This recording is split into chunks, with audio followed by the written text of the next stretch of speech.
In the beginning, there was not one, but many divine realms, according to the Gnostic interpretation of our universe. Gnosticism, a collection of ancient religious beliefs, paints a complex picture of our universe. It's not just a simple plane of existence, but rather a spiritual cosmos, teeming with a hierarchy of divine beings. At the peak are the highest divine entities, the spiritual beings of pure light and energy, radiating wisdom and compassion throughout the cosmos. Yet not all divine beings share this enlightened state. Enter the Demiurge, a lesser deity, born from the spiritual realm but ignorant of its true nature. The Demiurge, in its profound misunderstanding, fashions itself as the ultimate god, the omnipotent and omniscient architect of the universe. It believes itself to be the supreme entity, unaware of the greater spiritual realms that exist beyond its comprehension. The Demiurge, in its perceived supremacy, crafts the material world, an echo of the spiritual cosmos but painted with the brush of ignorance and limitation. This material world, while a reflection of the divine, is inherently flawed. A realm of shadows compared to the radiant light of the spiritual cosmos. And within this material realm, the Demiurge plants the seeds of life, leading to the creation of humanity. Two figures stand out among the rest: Adam and Eve, beings born of the material world, but imbued with a spark of the divine.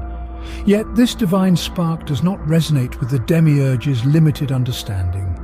It perceives Adam and Eve as mere creations, failing to realize their true potential. This misperception of the Demiurge sets the stage for the creation of Adam and Eve and their spiritual journey.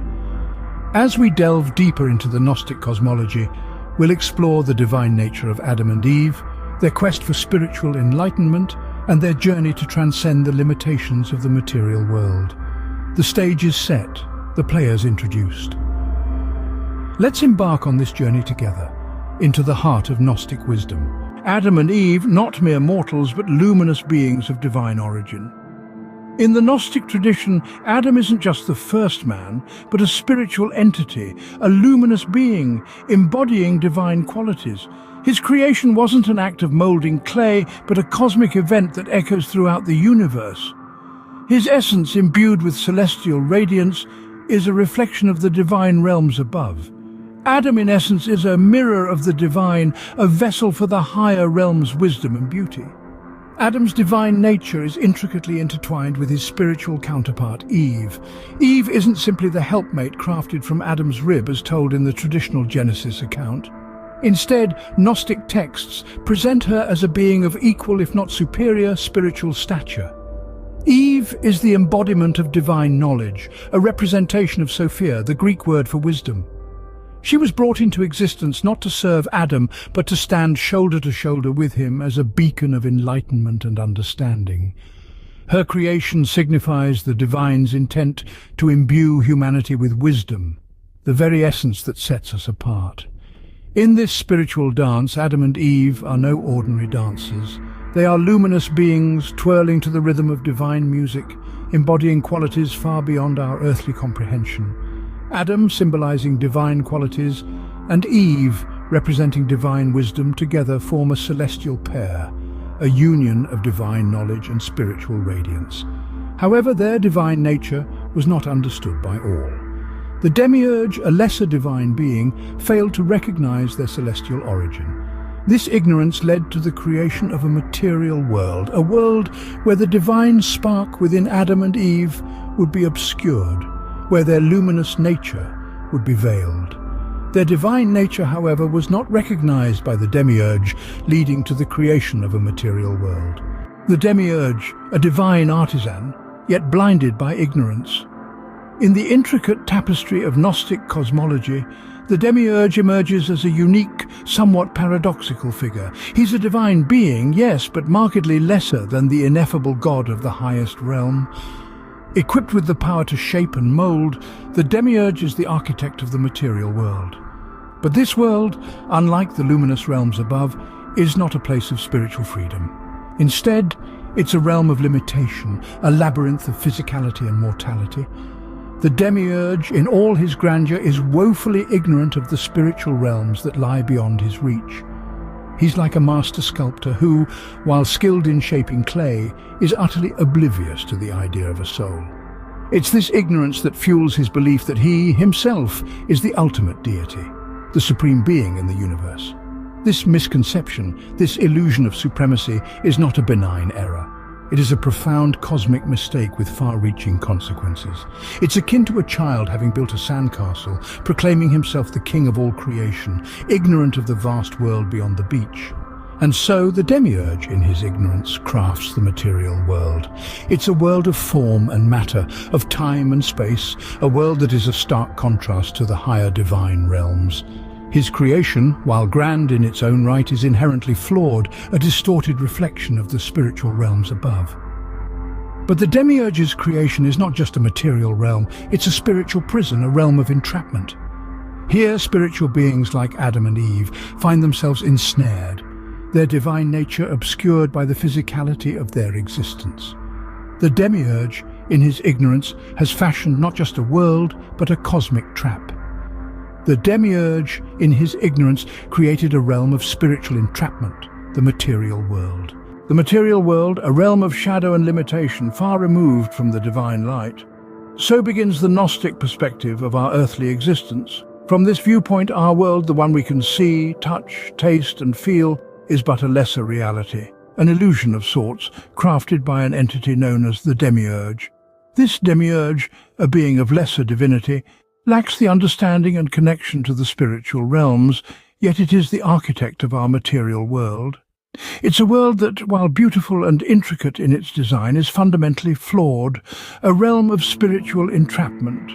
In this material world, we're like fish in a bowl, limited by the glass walls of our perception, oblivious to the vast ocean of divine realms that lie beyond. We are entrapped, not by physical chains, but by our ignorance of the higher spiritual realities and our true divine nature. This is the world that Adam and Eve found themselves in, a world far removed from the luminous realms of their creation, a world where their divine light was dimmed, their spiritual nature veiled by the Demiurge's ignorance. Yet this was not a mere act of divine cruelty, rather it is an essential part of the Gnostic narrative, a necessary stage in the journey of the soul. For it is within this material world, within this realm of shadow and limitation, that the potential for spiritual growth and enlightenment exists. It is here, amidst the illusions and constraints of the physical, that the soul learns, grows, and seeks to transcend. This world, therefore, is not just a prison, but a school, a place where the soul can awaken to its true nature and begin the journey back to the divine realms. It is an arduous journey, fraught with challenges and perils, but one that promises the ultimate reward, the liberation from the material, the transcendence of the soul, and the return to the divine. But within Adam and Eve, a spark of divine knowledge stirred, kindling a desire for enlightenment. And so, the journey of spiritual awakening begins. Their story is our story, a tale of spiritual exploration and liberation that continues to unfold in our lives, in our quest for understanding, and in our longing for a return to the divine. Adam and Eve, divine beings trapped in a material world, began their quest for spiritual knowledge. In the Gnostic tradition, Adam and Eve are not simply the first humans. They are luminous beings, spiritual entities yearning for the divine. Their existence in the material world, a creation of the Demiurge, was a paradox of sorts, as they were divine sparks, trapped in physical bodies. Their journey towards enlightenment was not a simple path. It was a quest for gnosis, the divine knowledge that would help them understand their true nature and the nature of the world they found themselves in. They sought to understand the Demiurge, the lesser divine being who was responsible for their existence in the physical realm and who, in his ignorance, believed himself to be the ultimate deity. Adam, representing the divine qualities of the higher realms, and Eve, the embodiment of wisdom or divine knowledge, sought to awaken their spiritual nature. This awakening was not a sudden event. It was a process, a transformation that required introspection, contemplation, and a deep desire to reconnect with their divine origins. Their quest was not without challenges. The material world, with its limitations and distractions, often clouded their understanding. Yet they persevered, driven by their longing to transcend the constraints of the physical realm and return to their spiritual home. In their pursuit of knowledge, Adam and Eve began to see the Demiurge not as an omnipotent deity, but as a lesser divine being, limited in his understanding of the spiritual realms. They realized that their existence in the material world was not a result of divine will, but the consequence of the Demiurge's ignorance. The awakening of Adam and Eve to their true spiritual nature was a significant step in their journey.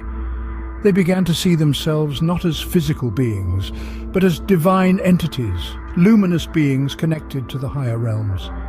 Their desire to transcend the material realm grew stronger. This pursuit of knowledge, however, did not go unnoticed by the Demiurge. A battle of wills ensued as Adam and Eve sought to break free from the Demiurge's reign.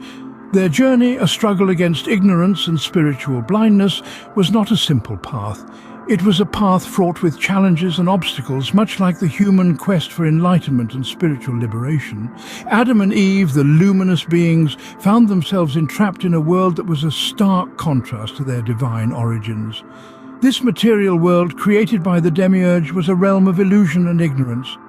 But they knew they had to transcend these limitations to reconnect with their divine essence. Adam, embodying divine qualities, and Eve, the personification of divine wisdom, began to question the world around them.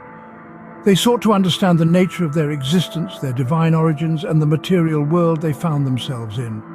This questioning, this pursuit of knowledge, was their first step in overcoming the Demiurge's ignorance. As they sought knowledge, they began to realize the limitations of the material world. They understood that the Demiurge, in his ignorance, had created a world that was a mere shadow of the higher divine realms. And they realized that they were more than just beings in this material world. They were spiritual entities connected to a higher divine reality. Their struggle was not just against the Demiurge's ignorance, but also against the constraints of the material world. They strived to overcome these constraints, to break free from the shackles of ignorance and reconnect with the higher divine realms. Their desire to understand their divine origins and the nature of the material world was their key to spiritual liberation.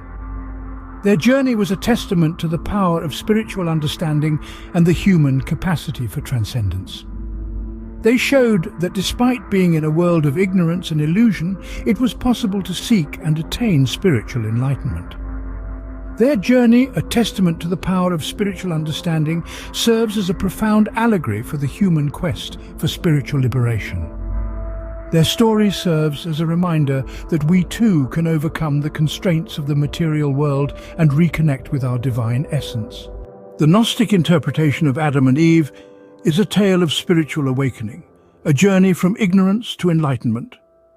In the Gnostic worldview, the universe is a complex structure teeming with divine beings, each occupying a specific hierarchy. The Demiurge, a lesser divine being, plays a pivotal role, creating the material world yet lacking the understanding of the spiritual realms. This Demiurge, in its ignorance, falsely believes itself to be the ultimate deity. Adam and Eve, in contrast, are depicted as luminous spiritual beings. Adam symbolizes divine qualities, a beacon connected to the higher realms of existence. Eve, as his spiritual counterpart, represents wisdom, the divine knowledge known as Sophia. Together, they embody the spiritual potential of humanity. However, they find themselves in a material world, a realm that the Gnostic texts describe as a place of spiritual entrapment. This world, created by the Demiurge, is a stark contrast to the higher divine realms they originate from. It's a realm of limitation, a place that confines their spiritual essence. Yet it is within this realm that Adam and Eve embark on a quest for spiritual knowledge, a pursuit of gnosis.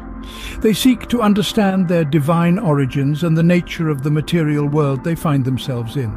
This quest for enlightenment sparks an awakening, a realization of their true spiritual nature, and a desire to transcend the limitations of the material realm.